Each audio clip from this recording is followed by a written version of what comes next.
Store credit only sounds smart until you realize what it actually feels like for consignors who are taking that option. It's risky, it's limited, and in most cases, it's working against your business without you even knowing it. Your consignors will not say anything, but your foot traffic, your word of mouth, and your sales already have. In this video, I'm breaking down why store credit only setups don't work, maybe the one scenario that it will work and when, and then how to fix this for good so that it's not affecting your profit margins anymore. My name is Sarah Marshall. I'm your consignment coach, and I have helped over 400 consignment store owners increase their sales and their foot traffic through really great systems and methods that are proven to work. I have personally increased my consignment store sales from $13,000 a month to $40,000 a month consistently, and now I have helped many store owners do the same exact thing. So in this video, we're going to talk about exactly how you can do that. I actually see a lot of new stores doing this now, where they think that that's going to help their profit margins, right? It seems kind of simple, like people bring in their stuff and you're going to sell it for them and you never have to actually pay out any money. They just use the store credit in the store. And you know what? A lot of stores are getting this model from other Facebook groups and owners in these Facebook groups. And what has really happened is these store owners, they started with true consignment and they might have started by paying out some money, but they did not hold that money for consignors. And so they were using their consignors' money to pay their bills. And when they did not know how to increase their sales or decrease their expenses or lower their cost of goods sold, if they didn't know how to have healthy margins, what happened is they just didn't have the money to pay their consignors. And so a lot of stores have switched to this store credit only model, and they're saying that it works. And I'm here to tell you that it's not the way. It's not the way to increase your sales and foot traffic consistently. It's in fact going to decrease it over time, and eventually these stores will absolutely phase out because they won't even be able to pay their rent anymore. They're not getting enough new people coming in the door, but they're also not getting the people to come back, which is where you make your money from. So let's break this down. Okay, we really need to talk about how this feels for the consignor. And if you don't get anything else out of this video, I want you to take this away, this key point right here. Are you listening? Store credit only is like a gift card. That's what it feels like. That's what it feels like for your consignor. Let's talk about that for a second. A gift card is something that you typically do get as a gift, but sometimes you will buy a gift card for a store and end up using it.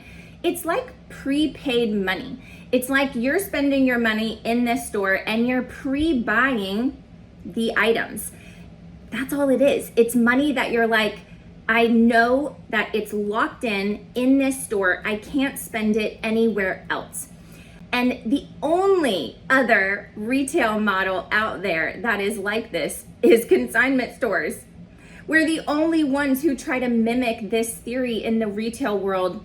And I'm not sure why. No other retail stores in the United States, at least that I can think of. If you can think of something, please put it in the description below, like in the comments below, but I can't think of one other store in the United States. Like you would pre-buy items, right? So we don't go into these big box retailers or any small boutiques. We don't go into any store and say, I would like to buy $100 in credit today, and then you don't spend $100 and you just leave it there. There's no other store that we do that in. And so that's what store credit only is like you know that you can make money off of these items. And so people use our service, consignors use our service because they don't want to sell the items themselves. And when they do sell the items themselves, they get 100% of the profit. They're just trying to offload some work. So they're like, I'll pay you for the work of listing and posting and selling the items, but then I would like a percentage of the profit.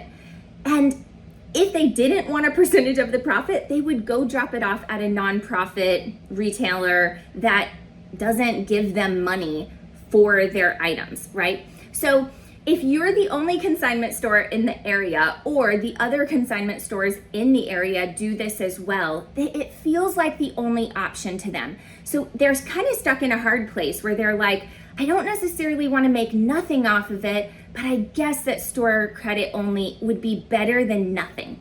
That's their mentality. It's better than nothing. And ouch, that kind of hurts, because it's better than nothing isn't super happy. That's not what's going to get you great referrals and word of mouth in your community. In fact, when they're telling somebody else about your store, what they will say first is, but you only get store credit. And that comes off as a negative. It's like, yeah, use them, like they're good, but you only get store credit there, because they look at it as a risk. It's not like a bonus. It's not like this great convenience. It's not this awesome thing that they get to do. It's not making your service better. It's actually deflating your service some. Let's also think about this. Whenever you're buying a gift card at any big box retailer, you know the dollars that you're going to buy the gift card with, right? You know the amount. Let's just say that you're going to spend $40 in a gift card. You already know the retail prices in that store, and so it's actually less risky for us to buy a gift card in a retail setting, because we know the dollars that we're putting on that card. We also know the value of the items because we can look them up online. We can go in, we can see the prices. But on consignment, we have no control as a consignor over what you're going to price the items at, right? The store typically does the pricing. And so it's more of a risk because we have no idea the money that we're going to make. Typically, consignment stores have a payout ratio, and it's normally by percentage. We're not offering them a flat fee for these items. So they not only don't know the fee that they're going to receive, they don't know the base price because we don't give them that. And so going in knowing that you're going to receive a vague amount of money that you're unsure of what it is even more of a risk than saying, yes, I'm going to put $40 down on this gift card, and I know that with that I can buy these items, and I know how far my money is going to last with this $40 in this particular store. But they cannot say that in a consignment store. So gift cards are the same as store credit only, and it's very, very risky to your consignor. There is maybe one model of store that I think that this can work for some, and that would be a children's consignment store.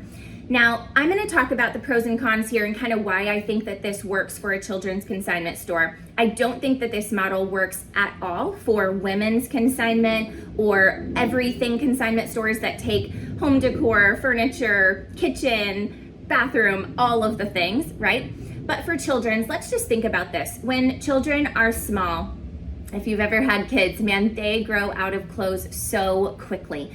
In the first year, you're buying a new size of clothes almost every 2 to 3 months. I mean, it's a lot for that first year especially. And then it slows down some, but really up until 2 years, 2.5 years, you're buying clothes constantly. So here's where store credit only actually works, is in that phase. But here's the clause, here's like the con at the end of that, is that if you're not constantly bringing new consignors into your store that are in that particular phase of life, like they're pregnant or they have a newborn, and you don't get them in with you in that phase, like before their child is 6 months old, you're only going to have a lifetime value of that customer up until their children are at that 2.5, 3-year-old range. Because we all know, if you've been a mom, man, once you start having a toddler or a preschooler, they wear clothes longer, so the quality goes down, they stay in them longer, like all of the things happen, right? Stains, wear and tear. So consignment stores get less clothes in, children's consignment stores, when they're in that phase of life. They just do. So you're not gonna find an abundance of 3T, 4T, 5T, 6, 7, 8. You're not gonna find that as much as you would an abundance of newborn up until 2T, 3T, right? It's just, that's not gonna happen. So those parents might opt for store credit only, and they might actually use it because they are finding so many clothes in those sizes, and they need that many clothes in those sizes. But once they hit that phase, it's over. And then their store credit would tend to just sit there. And that's the point that they become a little bit frustrated because they've had a great experience with your store so far, but now they're not finding as much, which is a negative for them. And they can't use the money that they feel like is theirs, that they earned. It's money that they spent on clothes, initially, and then they're bringing them to you, and they're not able to take that and supplement with other big box retailers or with anything, even another consignment store. They're not able to do that with that money. And so eventually it becomes a negative. And so unless you're like only getting new shoppers in and new consignors that are in that phase of life, then eventually you will have that negative connotation, and that creates this negative word of mouth in the area, which could hinder those new consignors in that phase of life that we need from coming into your store to experience you for the first time. So it's very cyclical, and it will come full circle, and you will experience that eventually. What about stores who offer like 10% more to get store credit? So here's how this happens.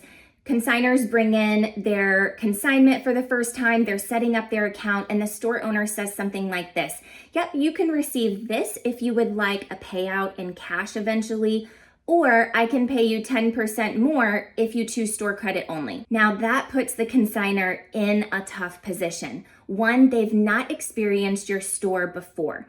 Likelihood, if they're, maybe they've come in to shop one time, but they don't really know how much they're going to find in your store. They don't really know. And so they're stuck in this hard place where they haven't really been able to really think through the decision. And it's almost like a bribe. And so even just in that moment, their brain is sending these red flags that's like, they're bribing me. It's like they're bribing me with more money so that I will spend more in their store.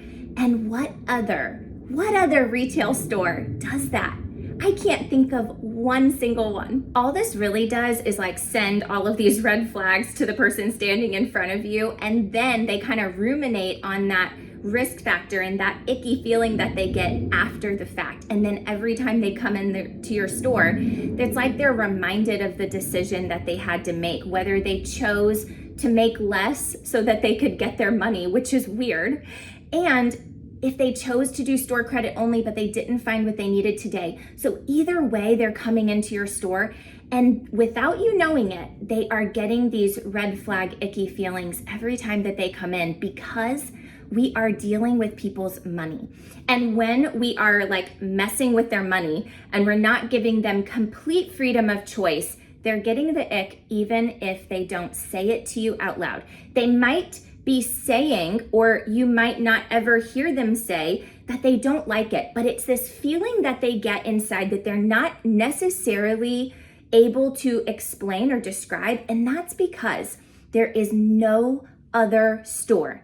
There's no other retail space in this country that does this. And so they're not really sure how to wrap their minds around the feeling, but what this does is it produces less word of mouth, less referral in your community, or when they say the referral or they're talking to a friend or their aunt or their sister or whoever, it's like a but. It's like, oh, I love that store, but my money is in store credit, so, it's like a but. Either way, when they're talking about it, it's like something is off there, and they're not really sure how to describe it, but this is exactly what happens. I want to tell you about a dear client of mine who, when she first came to me on our very first strategy call, she was like, okay, when I opened my store, I did this store credit only, and we've been like that for the last 5 years.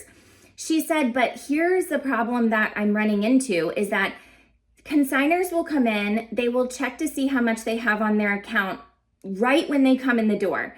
And then she said, then they will only spend the money that they have on their account. And she said, I can't get them to spend more than this. And she's like, that's my problem.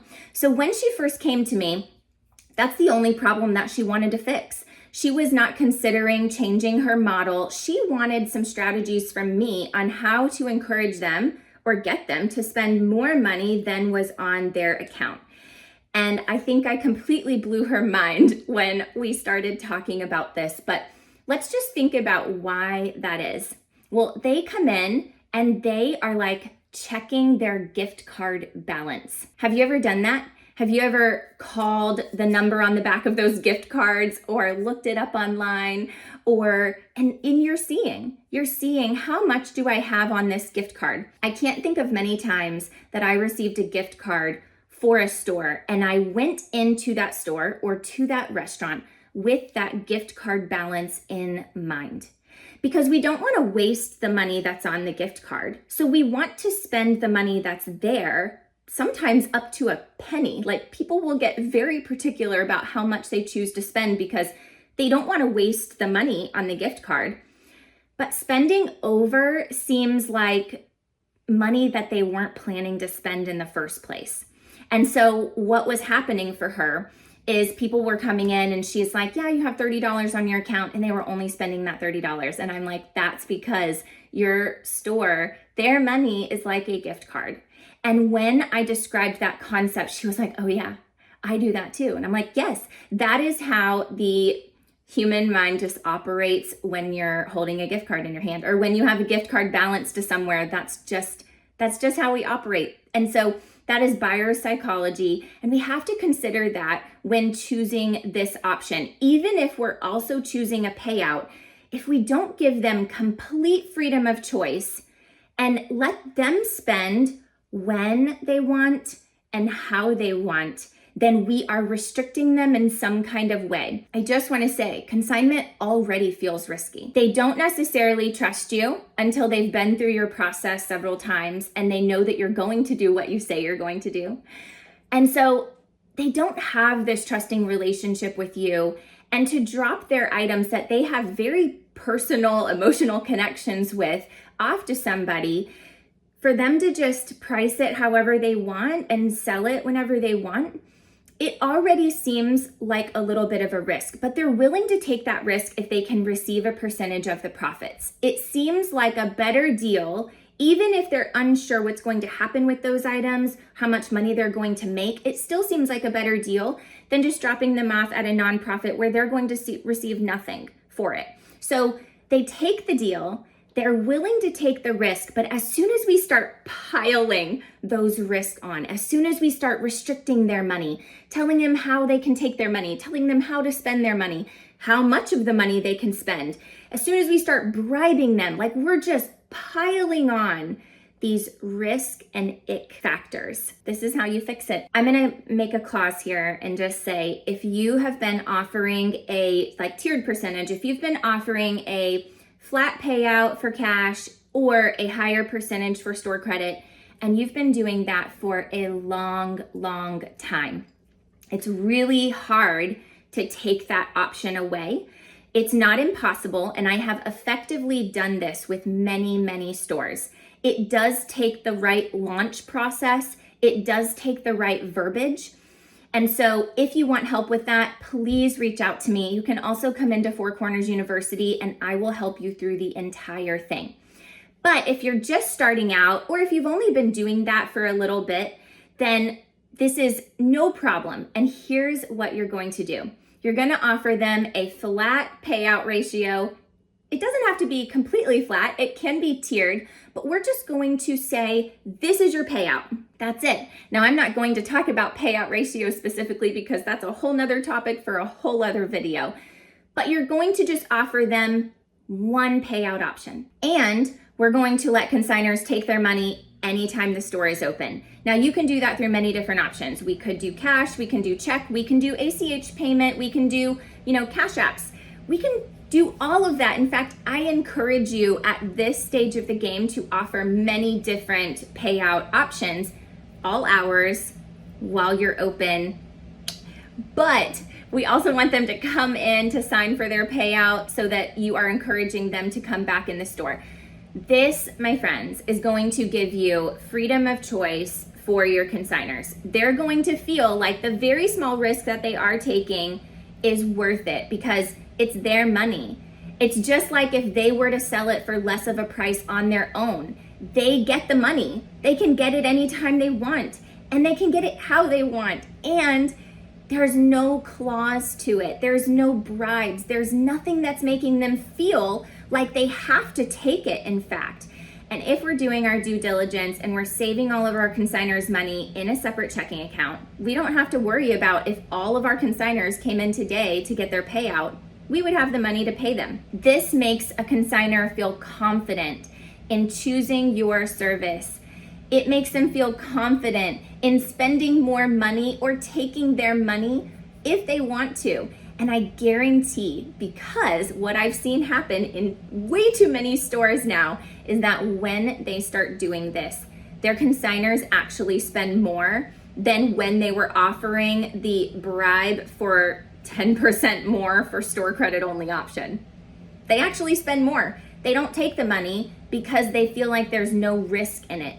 It's not expiring. They can just take it anytime they want to. This is just one of the systems that I teach in Four Corners University. We want our consignors to be super happy and coming back in many, many ways, and this is just one of them. If you want help with your systems or thinking through topics in your consignment store like this, that's why I am here. So if you want help with your systems, if you want to talk through issues going on in your consignment store, if you want just help thinking through sales, events, strategies, profit margins, drop-off, inventory, team management, all of it, come into Four Corners University and get the help and the real plan that you've been looking for. And I'll see you in the next video.